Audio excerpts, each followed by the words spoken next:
Welcome to the Leadership Purpose with Robin podcast. I'm your host, Robin L. Owens, PhD, and this is where we dive in each week to give advice, tools, and tips for high-achieving women leaders, and we talk about leadership purpose and its importance for you. I am a college professor, and when I am not doing that, I am speaking, writing, coaching, mentoring, and teaching high-achieving women leaders how to find, and not only find, but how to stay in alignment with their leadership purpose so they can make a meaningful difference right there in their career, leadership, or business. Okay, let's dive in. Hi, everyone. Welcome back to a new episode of the Leadership Purpose with Dr. Robin podcast. I'm so glad you're here and that you take time out of your busy day and schedule to listen in. And today I am talking with Dr. Joli Hamilton. Now, let me tell you a little bit about Dr. Hamilton. She's a research psychologist and best-selling author and TEDx speaker. Now, let me tell you the name of her current book, Project Relationship, and she's going to tell us all about that. I can't wait to hear that. And she has spent the past 12 years professionally researching and personally practicing in what I'll say is all things relationships, but she'll clear that up for us later. All right. Welcome, Dr. Joli Hamilton. Thank you so much for having me, Robin. It's a delight to talk to somebody who's so passionate about their work. And thanks for introducing my book. So the subtitle of my book is The Entrepreneur's Action Plan for Passionate, Sustainable Love. And, I wrote it for people like myself who want their love to last. They want their relationships to feel juicy and good, but it gets overwhelming with everything that's going on in our lives. And so that's why I started working with leaders, CEOs, people who they were doing it all. And I found that we all had the same problem. It's easiest to withdraw from the bank of our partner when things get tough, but that costs in the long run. Yes. I'm so excited to hear more about what you're doing. But first, for everybody who's listening, tell us a little bit more about you, and then we'll talk about the work you do. Absolutely. So I am a research psychologist, but I'm also a sex educator. And usually when people hear that, they think, oh, so you teach kids about, the birds and the bees. And I say, actually, I teach grownups because we all need to revisit our intimacy skills over and over again throughout our life. And so I combined my background in psychology and sexuality and started studying tender topics like jealousy, like how we show up for each other, how we negotiate for exactly the relationship we want. And that has led me to work with people they're so ambitious, they're so capable, and yet they have these really tender stories of loss around their love. They struggle because they are so capable that when they fail, they often, when they feel like a relationship has ended or it's going to end, they take it so personally and they feel like a personal failure.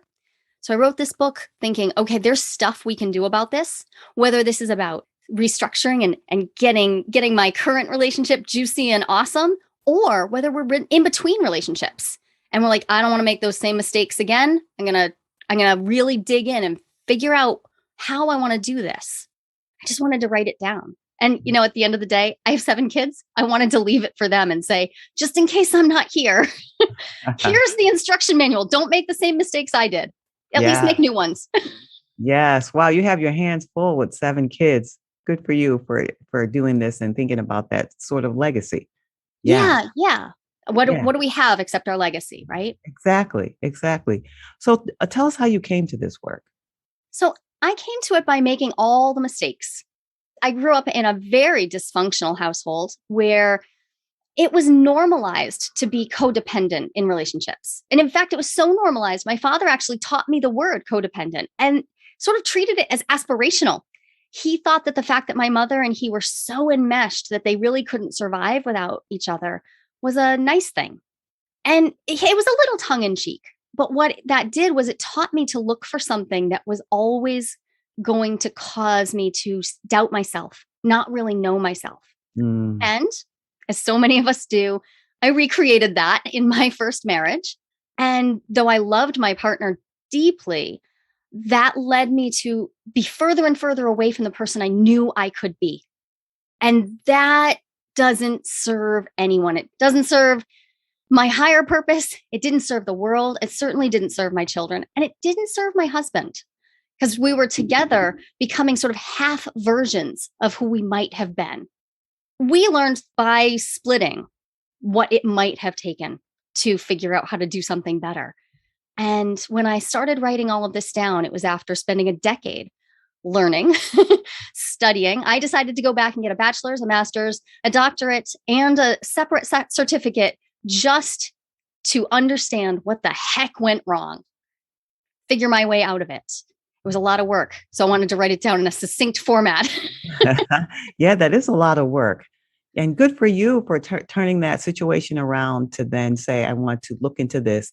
And then now you're using it to help others. I think that's amazing. Yeah, right. That is leadership, right? At its core. I don't think of leadership as something we do to others. It's something we do for ourselves. And so when I started studying psychology, I studied depth psychology or Jungian psychology. And there's a lot of talk about the self, the capital S self, right? So I think about that a lot, about who I want to show up as, what kind of leader I want to be for myself in my relationship, so that my partner can also meet me 100%, both of us 100%.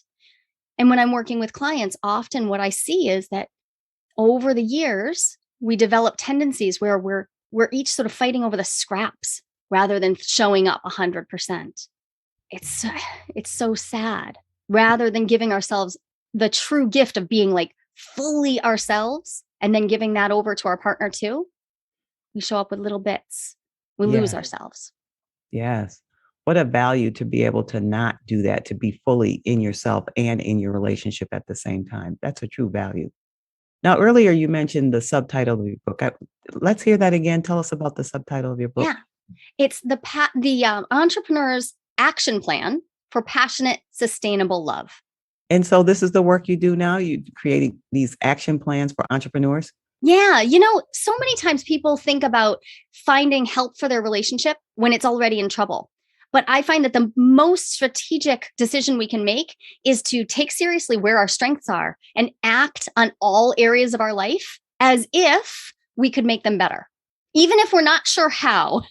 So I approach relationships the same way I approach building businesses. I've built lots of businesses. And I said, well, wait, I know how to take risks, build communication strategies, build connections between people, tolerate ambiguity. Oh, wait, these are the skills of leadership, of entrepreneurship. What if I showed up like that at home? And when I started doing that, everything got better. My kids matured faster. They took their own responsibility. I mean, I have incredibly responsible kids. I noticed that when I started teaching it, the couples I was working with, they realized that they had each left a part of themselves at the door when they'd come back from work. Some of those best skills they had. So really it became about, how do we do the skill transfer? How do we get our whole selves? One of the questions I ask people right away is, if you had a problem, say a communication problem with somebody you were working with, and it was costing your business massive amounts of revenue, 6, maybe 7 figures of revenue over the course of years, would you expect your business partner to fix it? Or would you get in, roll up your sleeves and fix it? That's what's on the line here. Yes. Yes. Yeah. That's a profound question. Yeah. Yeah. Yeah. So you told us a little bit, like we have an idea of somewhat of what you do, and that's an example. Maybe you can share with us something else you specifically do with entrepreneurs, for example.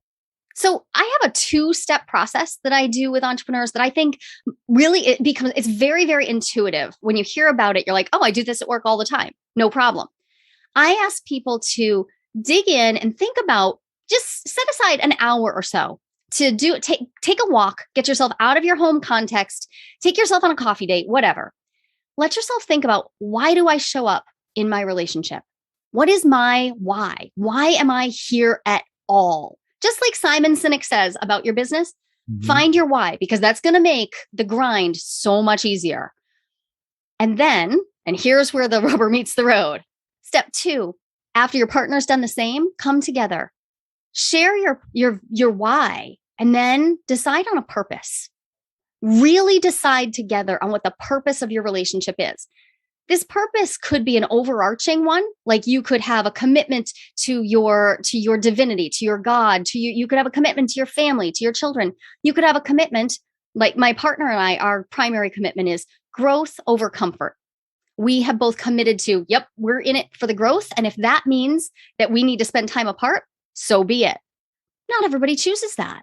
But once we ironed out what our purpose was, I have a client right now who just nailed down that his purpose with his wife is so that they hit a particular revenue number, because then she can retire early because she wants to stay home with their kids. An unconventional choice for right now, but as soon as they got clear on it, their revenue shot up because they have a real purpose. It's a shared goal. It made everything clearer. Yes, that's fascinating. And I could see how it would. And of course I would, right? And we can hear your passion in your voice. And we just heard about the academic background that you have that led you up to this work. But because I hear the passion, tell us what you enjoy most about this work. I will tell you what I enjoy most. You know what? It's uncovering the shame that keeps us from sharing our real self with our partner. And that is why I got my certificate in sexuality studies. Oftentimes, when people are trying to do the work on their relationship, the piece they are most shy to really face is, how do we have an intimate connection? How do we do that in a way that feels good for both of us, removes shame, reduces shame, and increases our actual connection? We got to learn to talk about sex. It's a tough subject for almost everyone. And I was lucky. My parents screwed up a lot of stuff, but for some reason, they were able to leave sex out of the shame box for me.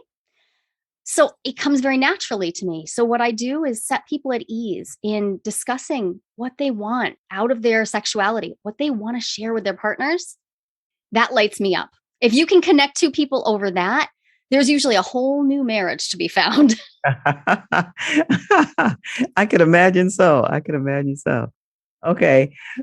So you told us so many nuggets of advice and wisdom already, but there's so much that you could share. And I mentioned to you earlier before we began the interview that I started this podcast for what I call high achieving women, women who are in a official leadership role or unofficial leadership role, women who are ambitious, who are professionals, who are the ones who are mostly supporting everyone else and not getting the support themselves. So I thought if I could have each guest provide some tip or some word of advice, then each listener each week will have something to walk away with for the week. And you've given us so much already. But given what I just said to you, what's some word of advice you can give to our listeners today? Yeah. So I'm glad that you ask this anyways, because this returns to, wait, what do I need to walk away with? When we're talking about relationships, we often point our fingers outwards and we think about who needs to change and what do I want to see happen and what do I want to make happen? So I would ask listeners to simply allow themselves to turn their attention back on themselves and say, what do I get? What do I get? What is it? What is fueling me? And now go serve yourself a second helping. Whatever it is that's fueling you, go get more.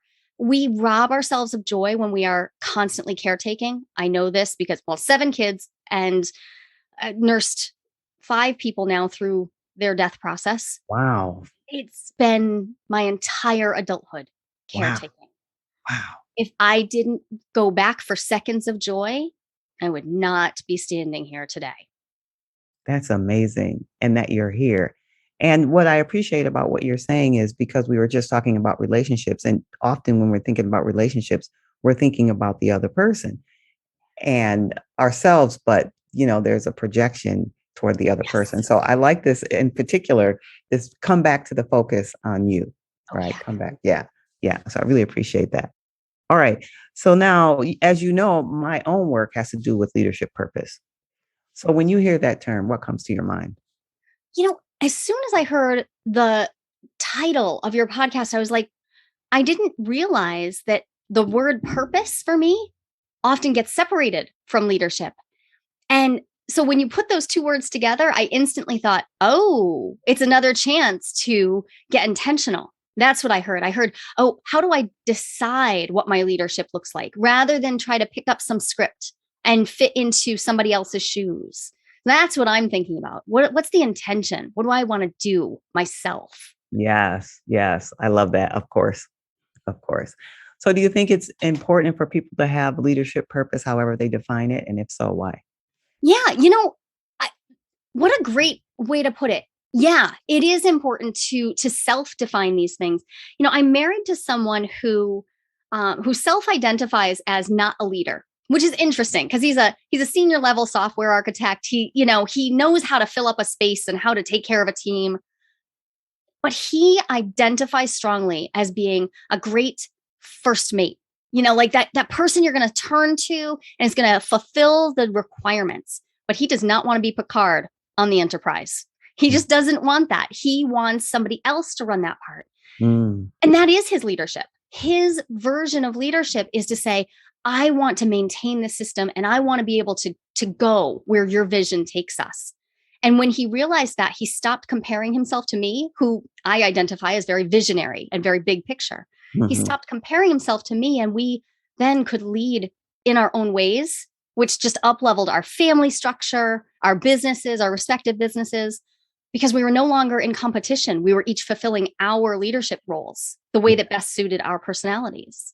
Yes, yes. And that's an encouragement for anyone who's listening now to just kind of go back and just do it your way. And I often think about leadership in a wide variety of ways, not just to an official title, and especially not a title, but yes. So this is very fascinating. Okay, so now we're coming toward the end of our episode and time is just flying by so quickly. But is there anything else that I didn't get a chance to ask you about that you might want to share before we tell people how they can get in touch with you? Yeah, there's just one thing. If people look up my work, you're going to see that I work a lot with jealousy and non-typical relationships. And I wanted to say that when it comes to leadership, an often unexamined piece is this jealousy and envy that seeps into our workplaces. My work, my academic research is around jealousy. And I just want to leave your audience with this. If jealousy is one of your problems, please do feel free to reach out to me through my website, because this is a passion of mine. I really, truly believe that jealousy can actually be used and leveraged for its proper purpose instead of destroying us in our workplaces and in our homes. So if you're struggling with that, there's a whole thing to do. I can't imagine that you wouldn't have people lined up around the block. It's a big problem, right? Yes. It's so painful. And the thing is, it wouldn't be here if it didn't have a purpose. Yes. Yes. So let's use it for what it's good for.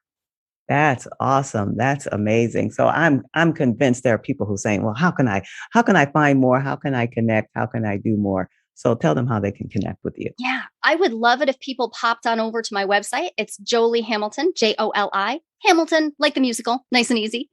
And if you hop over there, you'll see that I have actually a page on jealousy, if that's your interest. But if you're just interested in contacting me and getting to know more about my work, I suggest that you pop on my mail list, and you can do that right from the website. Okay. And tell us the website again. It's Joli, Joli Hamilton, Hamilton. All right. Fantastic. Thank you, Dr. Joli Hamilton. Okay, everyone. This is the end of our episode. But if you want to know more about me, you can come on over to my website, which is robinlowens.com, robinlowens.com, or you can reach me on social media, Robin L. Owens, PhD, Robin L. Owens, PhD. And until next time, this is Dr. Robin. Thank you for tuning into this episode of the Leadership Purpose with Robin podcast. If you enjoyed it, head on over and rate and subscribe so you never miss an episode. New episodes drop every week, and I can't wait to hang out with you again soon. Meanwhile, this is Robin signing off. See you next time.